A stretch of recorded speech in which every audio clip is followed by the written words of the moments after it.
그러다 보니까 주말 내내 여권에서도 그렇고 기존에 조금 그 윤석열파에서 친윤에서 밀려나 있는 보수파들 자체에서 지속적으로 임기 단축 개헌에 대한 얘기들이 굉장히 많이 올라오고 있습니다. 저는 이게 참 우려스러운 부분이라고 봐요. 왜냐면 이 임기 단축 개헌이 뜰 거다라고 하는 거는 제가 4월 달쯤이죠.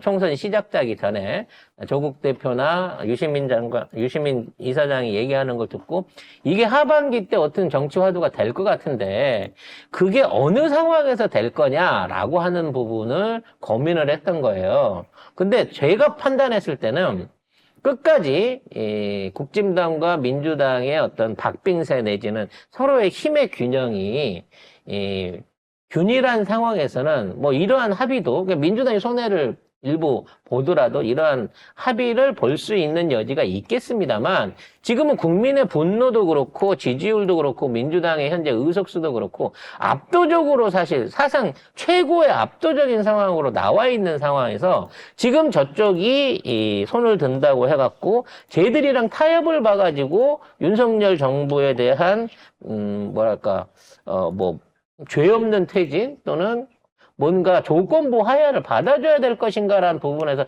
저는 굉장히 반대하는 거거든요. 근데 급하다, 빨리 해야 된다, 이러다 나라 망한다라는 이런 얘기들을 내세워가면서 지들이 언제부터 나라 걱정했다고 보수 측에서 일단 먼저 윤석열을 끌어내리는 개헌에 합의를 하자라고 하면서 개헌 합의 안에 모이자를 쟤들이 주장을 하고 있다는 거야. 근데 모이러 가면 이상한 걸 껴넣을 거거든. 잔치상에다 이상한 무슨 무슨 노르웨이산 청어 같은 거, 중국산 취두부 같은 거를 못 먹을 거를 슬쩍 집어넣을 거란 말이야. 그래서 그걸 배제한 상황에서 민주당이 단독으로 가려고 하면 시간이 너무 오래 걸리는 거예요. 주말에도 도심에서 큰 집회들이 있었습니다만 정말 최악이었습니다. 정말 이런 식으로 나가면 집회 나가도 될까 싶을 정도였거든요.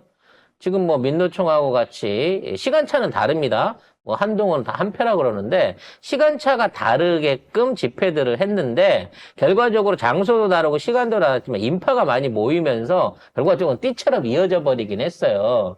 근데 경찰들이 굉장히 폭력적인 자세로 그동안 해왔던 어떤 질서 유지 차원이 아닌 뭔가 이게 무력 충돌 내지는 물리적 충돌을 의도하고 핍박하기 시작하는 방향으로 지금 태세를 바꾸고 있다는 게 이재명 대표도 걱정하는 거고 저도 걱정하는 겁니다. 우리 이러한 짓거리를 통해서 다시 물대포가 등장을 하고 그때 이제 백남기 씨 같은 어떤 그 희생자들, 뭐 어떤 폭력행위에 대한 희생자들 같은 것들을 의도적으로 조성하거나 만들려고 하는 준비를 하고 있는 게 아닌가라는 걱정이 들어요. 뭔가 저쪽 애들이 이 디데이를 잡고 있다고 합니다. 근데 트럼프 때문에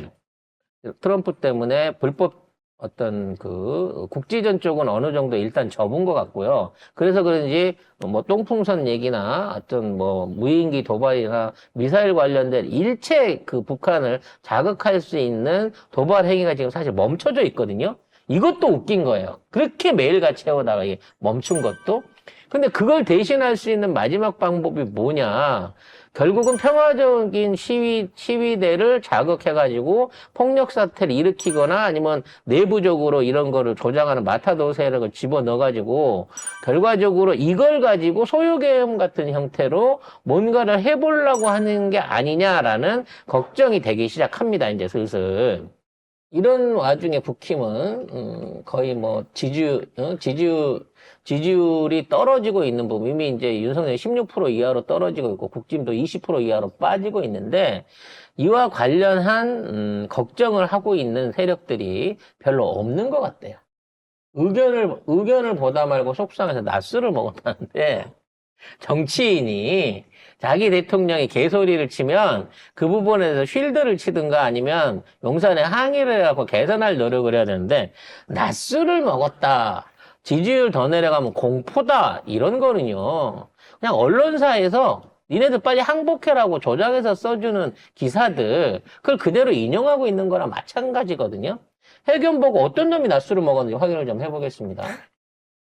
네.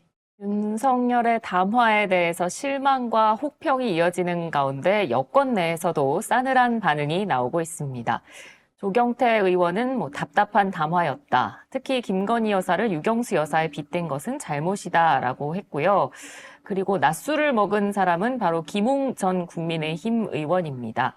회견 초반부를 보다가 속이 상했다. 사과를 하는 건 부끄럽지도 않고 국민에게 고마워서 한다. 이런 취지로 답변을 하는 걸 보고 그때부터는 안 보고 너무 속이 상해서 점심때 술 한잔 했다. 라며 착잡한 마음을 표현했습니다. 조경태도 독소 조항을 뺀 부분이면 해볼 수 있지 않겠느냐라고 얘기도 나오고 있는 거고요. 진정원 하격 선수가 10점 중에 6점이 했다. 올림픽에서 6점 쓰면 메달은 날아가는 거죠? 네, 그런 얘기를 했다고 합니다. 그래서 민주당이 14일 날 특검을 다시 발의를 합니다. 김건희 특검을 발의를 하는데 당 내부에서도 지금 여러 가지 논의들을 많이 하고 있다 그래요. 이걸 이제 종합특검으로 묶어버리면, 이번에 공천계획까지 묶어버리면, 요게 한 17가지가 넘는 내용을 해야 되는 건데, 이러한 방대한 내용으로 특검을 요구하는 것보다는, 일단 도이치모터스와 뭐 양평 같은 김건희 개인사에 엮여져 있는 부분에 대한 걸로 집중을 하고, 뭐 대법원장 추천에 의한 검사 임용 같은 한동훈이 지금 포기하고 있는 것들을 집어넣어가지고 어떤 형태든지 특검을 일단 통과시켜서 발족시키는 쪽에다가 먼저 포커스를 잡고 지금 명태균은 따로 상설특검이나 다른 방식으로 해갖고 공세의 수위를 높여가보자라고 하는 일종의 선택과 집중에 대한 얘기를 준비하고 있다고 합니다. 그러니까 14일이니까 한 3일 남았으니까 목요일 날 발의를 하겠죠. 문제는 이제 당연히 윤석열은 거부권을 쓰겠지만 이걸 재부의 시켰을 때 국짐의 이탈표를 최대한 끌어내 보자라고 하는 얘기인 것 같아요. 다행스럽게도 지금 국짐이 명태균 때문에 내부 분열을 하고 있는 상황이고 그것 때문에 준석이도 3표나마 제대로 행사를 할 가능성이 높아지고 있고요. 지난번에 넘어왔던 4명의 의원이 있으니까 사실 지난번 분위기대로만 가면 한두 명만 넘어와도 이게 통과될 수 있는 상황이거든요. 그래서 나는 통과될 가능성이 매우 높다고 봐지기는 합니다만 김건희 특검으로 이거를 몰고 갔을 때를 대비해갖고 검찰 측도 준비를 좀 하고 있는 것 같습니다. 검찰이 김여사 특검법에 대한 재검토, 곰이 재검토가 다시 들어갔다 그래요. 그래서 나는 재검토라고 하는 게 관련해갖고 김건희의 수사 내용에 대한 재검토가 들어가나? 라고 봤더니 그게 아니라 수사한 과정에 문제가 없었냐를 재검토한다는 거야. 수사 내용의 문제가 아니고. 그 얘기는 그냥 면죄부를 주겠다는 얘기거든요. 그러니까 이거를 일사부재리 형태로 해갖고 끌고 가고 싶은 거야. 근데 기소를 안 했기 때문에 일사부재리가 안 된다는 약점을 알고 있어서 지금 검찰은 나름대로의 대응책을 지금 찾고 있는 게 아닌가 싶습니다.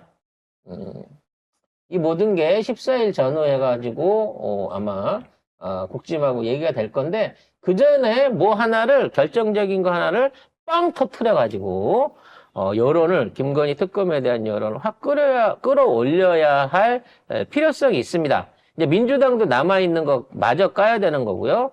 JTBC도 조만간 어떠한 형태의 충격적인 내용들을 까게 될 거고 그걸 빌미로 해가지고 아마도 김건희에 대한 국민적 분노 그리고 윤석열 정부에 대한 분노가 끌어올릴 수 있을 것이다 라고 얘기를 예상을 해볼 수 있을 것 같습니다.